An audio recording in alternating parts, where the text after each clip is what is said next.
Halo teman-teman, kembali lagi bersama saya Muhammad Guntur Purwanto dalam program Physics is Fun. Kali ini kita akan belajar mengenai bab baru dalam materi fisika kelas 9, yaitu bab kemagnetan. Nah, dalam subbab kali ini kita akan belajar mengenai sifat magnet, bahan magnet, dan juga membuat magnet hingga bagaimana cara menghilangkan sifat kemagnetan pada sebuah bahan. Nah, bagi teman-teman yang belum mensubscribe channel ini, silahkan klik tombol subscribe terlebih dahulu di pojok kanan bawah. Dan silahkan aktifkan notifikasinya agar kalian mendapatkan pemberitahuan ketika ada video terbaru di channel ini. Oke, langsung saja kita mulai pembelajaran kita. Pertama, magnetisme atau kemagnetan. Apa sih sebenarnya? Nah, ini tuh merupakan salah satu fenomena di mana material mengeluarkan gaya tarik-menarik atau tolak-menolak sebuah material ya pada materi lainnya. Jadi secara sederhana, ketika sebuah benda mengeluarkan gaya tarik-menarik atau tolak-menolak pada benda lainnya, nah di sana ada sebuah kemagnetan atau medan magnet dan juga menghasilkan gaya magnet. Nah, jenis-jenis magnet ini dibedakan menjadi 3 bagian. Pertama, ada yang namanya ferromagnetik. Ferromagnetik ini adalah merupakan benda yang ditarik kuat oleh magnet. Contohnya misalkan besi, nikel, baja, dan lain sebagainya. Yang kedua adalah paramagnetik. Ini merupakan benda yang ditarik lemah oleh magnet. Contohnya ada aluminium, magnesium. Nah, bedanya apa ferromagnetik dengan paramagnetik? Sebenarnya indikator di sini cukup sulit untuk ditentukan ya, antara kuat dan juga lemah. Nah, secara global, ketika benda misalkan besi atau baja ya ditariknya dengan cepat gitu ya, perubahan gerakan bendanya atau besi dan bajanya cepat, nah itu disebut dengan ferromagnetik kayak gitu. Tapi kalau misalkan bendanya itu ditariknya lemah gitu ya, berubah posisinya itu sedikit-sedikit gitu ya, nah berarti benda tersebut termasuk ke dalam paramagnetik. Nah, selanjutnya ada bahkan yang benda tidak dapat ditarik oleh magnet. Itu disebut dengan diamagnetik. Nah, diamagnetik ini merupakan benda yang tidak dapat ditarik oleh magnet. Contohnya adalah emas, tembaga, dan juga perak. Sederhana ya, jadi dibagi menjadi 3 bagian, ditarik kuat, ditarik lemah, dan juga tidak bisa ditarik. Ferromagnetik, paramagnetik, dan juga diamagnetik. Nah, selanjutnya, bahan yang dapat dibuat menjadi magnet. Tidak semua bahan itu dapat dibuat menjadi magnet. Kayu misalkan, nggak mungkin ya dibuat menjadi magnet. Nah, ada kriterianya. Pertama, ada bahan yang kuat dibuat menjadi magnet. Nah, bahan yang kuat ini adalah bahan yang sulit dijadikan magnet. Pertama, dia sulit dijadikan magnet, namun ketika sudah menjadi magnet, bahan tersebut mampu menyimpan sifat kemagnetannya dalam waktu yang lama. Jadi dia dibuat jadi magnetnya sulit. Begitupun ketika menghilangkan sifat kemagnetannya cukup sulit. Contohnya adalah baja. Ini salah satu contoh bahan magnet yang kuat. Nah, ada bahan magnet yang lemah. Kalau ini merupakan bahan yang mudah untuk dijadikan magnet, ini gampang banget dijadikan magnet, bisa dengan cara digosok, induksi, dan lain sebagainya, nanti kita akan pelajari. Tetapi ketika sudah menjadi magnet, bahan tersebut sulit menyimpan sifat kemagnetannya, artinya bahan tersebut gampang sekali kehilangan sifat kemagnetannya. Kalau yang bahan magnet kuat ini sulit dijadikan magnet, tapi mampu menyimpan dalam waktu lama. Kalau bahan magnet lemah, gampang dijadikan magnet, tapi gampang juga kehilangan sifat kemagnetannya. Seperti itu ya. Nah, selanjutnya, sifat magnet. Nah, teman-teman semua, ternyata semua bahan yang terdiri, ini maksudnya ya, semua bahan terdiri dari magnet-magnet kecil, disebut dengan magnet-magnet elementer. Jadi, semua bahan ini terdiri dari magnet-magnet kecil sebenarnya yang disebut dengan magnet elementer. Nah, penampakannya seperti apa? Jadi kalau misalkan kalian analogikan mirip atom, tapi bukan atom sebenarnya gitu ya. Oke, seperti inilah ya. Nah, ini disebut dengan magnet-magnet elementer. Oke, jadi setiap bahan tuh punya yang namanya magnet elementer. Nah, pada bahan yang tidak memiliki sifat magnet, Magnet elementer ini memiliki arah yang tidak beraturan. Nah, seperti ini. Ke sana, ke sini, sini. Tidak beraturan pokoknya. Gak menuju ke sebuah arah. Artinya apa? Artinya gambar ini adalah bukan magnet. Oke, ini bukan magnet. Nah, hal tersebutlah yang menyebabkan adanya dua buah kutub magnet yang berbeda, yaitu utara dan selatan. Ini ada yang kurang sebenarnya di sini ya. Oke. Nah, pada bahan yang tidak memiliki sifat magnet, magnet-magnet elementer ini memiliki arah yang tidak beraturan. Nah, pada bahan magnet, ini bahan magnet, magnet elementer ini memiliki arah yang beraturan seperti ini. Selatan, utara, misalkan mengarah ke sana. Berarti di sebelah sini ini adalah kutub utara, di sebelah sini adalah kutub selatan. Kebayang ya? Jadi kalau misalkan benda bukan magnet, si magnet elementernya itu berantakan sehingga dia tidak bisa menyusun. Di sini jadi selatan misalkan atau utara, nggak bisa nih. Begitupun di sini juga nggak bisa jadi utara, nggak bisa jadi selatan kayak gitu. Karena dia nggak bisa menyusun gitu, nggak punya arahnya kayak gitu. Sedangkan kalau misalkan benda yang magnet, si magnet elementernya ini mengarah ke sebuah kutub kayak gitu. Jadi terbentuklah ada kutub utara dan juga kutub selatan.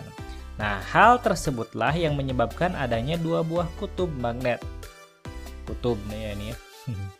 Yang berbeda yaitu utara dan selatan. Dengan sifat kutub yang sama akan saling tolak menolak. Kutub yang berbeda akan saling tarik menarik. Nah, ini konsep sederhana ya, yang telah kita pelajari dari SD sebenarnya. Jadi kalau selatan dengan utara, south and north bertemu, maka dia akan tarik menarik. Kalau selatan dengan selatan bertemu, maka akan tolak menolak. Begitupun dengan utara dengan utara, dia akan tolak menolak seperti itu. Nah, gimana cara menghilangkan sifat magnet? Gampang banget, dihancurkan kayak gitu ya, dibanting bendanya itu bisa, kemudian dipanaskan juga bisa, atau bahkan dialiri arus bolak-balik atau arus AC gitu ya. Ini kita pernah belajar di bab sebelumnya tentang listrik dinamis seperti itu ya. Atau bahkan didekatkan saja cukup dengan arus bolak-balik. Ini juga mungkin ya, didekatkan saja. Jadi cukup dengan hanya didekatkan, tidak harus dialiri dengan arus bolak-balik. Nah, selanjutnya adalah gimana caranya membuat magnet. Pertama adalah konduksi, yaitu dengan cara menyentuhkan suatu magnet kepada benda yang akan dijadikan magnet. Saat benda disentuhkan dengan magnet, maka magnet elementer benda tersebut akan berubah menjadi beraturan. Contoh misalkan, saya punya sebuah magnetnya. Ada magnet utara dan selatan, kemudian saya punya sebuah benda. Bendanya ini magnet elementernya tidak beraturan ya, seperti itu. Nah, ketika saya dekatkan, ini disentuhkan, sorry ya, kalau konduksi itu disentuhkan, berarti saya punya sebuah magnet utara dan selatan. Kemudian saya sentuhkan, tepat bersentuhan gitu ya, si bendanya. Nah, maka si benda ini akan beraturan magnet elementernya, jadi ke arah sini semuanya. Seperti itu. Oke, jadi kalau misalkan ada sebuah di sini misalkan ada paku gitu ya. Ya, paku, maaf ya gambarnya kayak gini. Ada paku misalkan, nah pakunya ini akan ketarik ke sini. Seperti itu ya. Jadi disentuhkan dengan magnet. Nah, gimana arah kutubnya atau posisi kutubnya? Dia berselang-seling istilahnya. Utara, selatan, berarti di sini adalah utara, selatan. Karena dia harus tarik menarik kan. Kalau misalkan di sini selatan nggak mungkin. Seperti itu ya. Itu kalau konduksi. Nah, yang selanjutnya adalah induksi, mendekatkan. Jadi nggak harus disentuhkan, didekatkan aja cukup. Saya masih punya ini nih, misalkan magnet dan juga sebuah benda bukan magnet. Saya dekatkan aja cukup kayak gitu. Jadi ada sebuah magnet misalkan utara selatan, bendanya misalkan di sini. Nah, dia akan beraturan juga magnet elementernya, tapi tetap ya dia harus dalam jangkauan medan magnet si ini. Kalau misalkan di luar jangkauan medan magnetnya nggak bisa kayak gitu. Nah, si pakunya di sini akan ketarik ke sini. Seperti itu ya. Jadi pertama ada konduksi, yang kedua adalah induksi. Yang ketiga adalah dengan cara menggosok. Menggosokkan magnet dengan suatu benda yang akan dijadikan magnet dengan arah yang sama. Maksudnya gimana? Jadi kalau misalkan selatan, ini arahnya ke sini ya, selatan nyentuh ini dulu gitu ya. Harus seperti itu gitu, dari sini ke sini. Kayak lepaskan, gosok lagi ke sini, lepaskan, gosok lagi ke sini, lepaskan, seperti itu. Jadi nggak boleh bolak-balik gosok kayak gitu, nggak bisa, karena magnet elementernya tidak akan beraturan, tetap aja berantakan kalau digosoknya bolak-balik. Jadi dia harus searah, gosok. Nah, tapi ada aturannya di sini. Bagian benda yang disentuh dengan magnet terlebih dahulu, disentuh terlebih dahulu akan menjadi kutub yang sama dengan kutub yang menyentuhnya. Jadi kalau misalkan ini pertama kali nyentuh di sini adalah kutub selatan, ini selatan kan? Berarti ini akan menjadi selatan si B-nya. Berarti ini menjadi utara. Seperti itu ya. Oke, yang terakhir ada yang namanya elektromagnet. Jika sebuah besi dililit oleh kawat yang dialiri arus listrik, wajib mengalir arusnya, maka besi tersebut akan memiliki sifat magnet. Ini ya, dialiri arus listrik. Untuk memperbesar sifat magnetiknya, maka kita dapat memperbesar arus. Ini ya, mengubah baterainya dari yang asalnya 2 menjadi 3 buah baterai misalkan gitu. Menambah jumlah lilitan, ini lilitannya diperbanyak kayak gitu. Kemudian memasukkan besi lunak sebagai inti kumparan. Jadi besinya dimasukin ke sini.